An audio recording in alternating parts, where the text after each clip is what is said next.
بسم اللہ الرحمن الرحیم. معزز سامعین السلام علیکم ورحمۃ اللہ وبرکاتہ.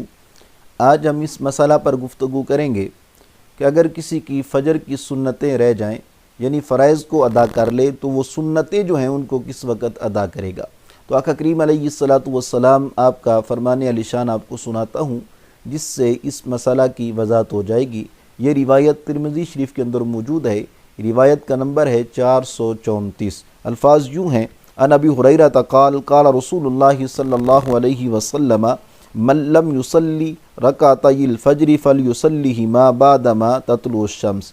جس کا مفہوم یوں ہے کہ آقا کریم علیہ الصلاۃ والسلام آپ نے ارشاد فرمایا کہ جس کی فجر کی سنتیں جو ہیں وہ اپنے وقت سے رہ جائیں تو وہ سورج کے طلوع ہونے کے بعد یعنی جب مکروہ وقت گزر جائے اس وقت وہ جو سنتیں رہ گئی ہیں ان کو ادا کر لے. یعنی آقا کریم علیہ الصلاۃ والسلام کے اس فرمان علی شان کے ساتھ اس امر کی وضاحت ہو گئی. اگر فجر کی سنتیں رہ جائیں اور فرائض کو ادا کر لیا جائے تو جو سنتیں ہیں وہ سورج کے طلوع ہونے کے بعد اور مکروہ وقت گزرنے کے بعد ان کو ادا کرنا چاہیے. اللہ تعالیٰ کی بارگاہ میں دعا ہے کہ اس پر عمل کی توفیق عطا فرمائے.